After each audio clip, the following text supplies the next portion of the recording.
നമസ്കാരം. Raf talk ഫുട്ബോളിലേക്ക് ഏവർക്കും സ്വാഗതം. ഈ ട്രാൻസ്ഫർ ജാലകം ഒന്ന് അടഞ്ഞു കിട്ടിയാൽ മതി എന്നുള്ളതാണ് ഇപ്പോൾ പലർക്കും. കാരണം എന്താ അറിയോ, റൂമറുകളുടെ അയ്യരുകളി അതിൽ പലതും നടക്കുന്നുണ്ട് കേട്ടോ. അപ്പം സാവിഞ്ഞോ ടോട്ടനാം ഹോട്ട്സ്പറിലെത്തി, ഒഫീഷ്യലായി. മർമോഷ് ഇതാ പോകാൻ പോകുന്നു. അയൂബ് വാദി ഇതാ മാഞ്ചസ്റ്റർ സിറ്റിയിലേക്ക് വരുന്നു. ഇതൊക്കെ നമ്മൾ റൂമറായി കേട്ടതാണ്, അതൊക്കെ ശരിയാണ്.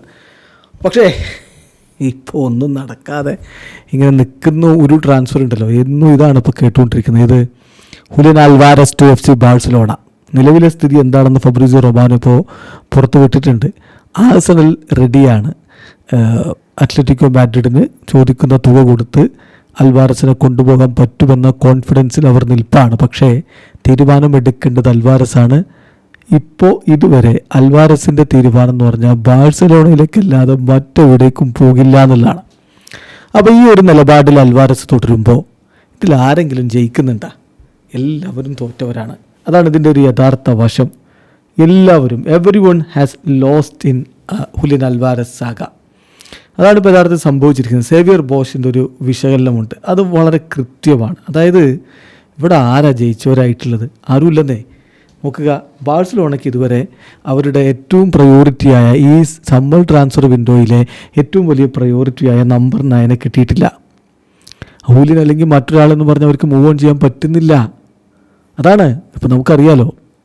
മധ്യനിരയിലേക്ക് റോഡ്രി കൊണ്ടുവന്നു. ഓക്കെ, മധ്യനിരയിൽ ബാഴ്സലോണയ്ക്ക് വലിയ ഡിപ്പാർച്ചർ ഒന്നും സംഭവിച്ചിട്ടില്ല. അവിടെ ഒരു സൈനിങ്ങിൻ്റെ ആവശ്യം ഉണ്ടായിരുന്നു എന്ന് പോലും സംശയമാണ്.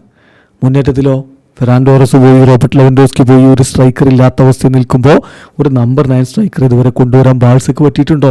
എന്താ കാരണം? ഹുലിയൻ ഇന്ന് വരും, നാളെ വരും, ഇപ്പോൾ വരും എന്നൊക്കെ ഉള്ളൊരു പ്രതീക്ഷയിൽ നിൽപ്പാണ്. സോ ബാഴ്സ ഏതായാലും ഇതുവരെ ആ കാര്യത്തിൽ വിജയിച്ചിട്ടില്ല.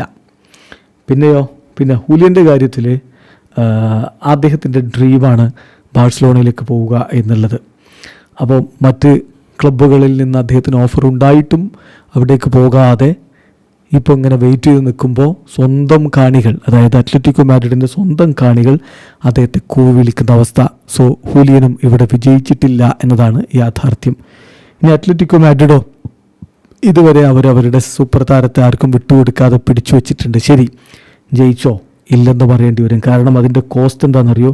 ഒരു ഹ്യൂജ് ഇൻറ്റേർണൽ പ്രോബ്ലമാണ് അവിടെ അവരുണ്ടാക്കി വച്ചിരിക്കുന്നത്. ഹുലിയനെ സ്വന്തം കാണികൾ വിളിക്കുന്ന അവസ്ഥ.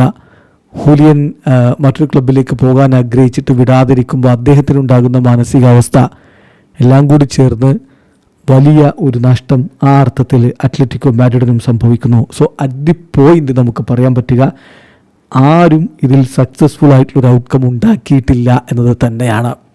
സോ എന്ത് പരിഹാരം വെയിറ്റ് ചെയ്ത് കാണണം. പക്ഷേ ഇതുവരെ ഈ ഒരു സാഗയിൽ ആരും ജയിച്ചിട്ടില്ല. വീഡിയോ അവസാനിക്കുന്ന ഫുട്ബോൾ ലോകത്തെ കൂടുതൽ വിശേഷങ്ങളുമായി റാഫ് ടോക്സ് എത്താം.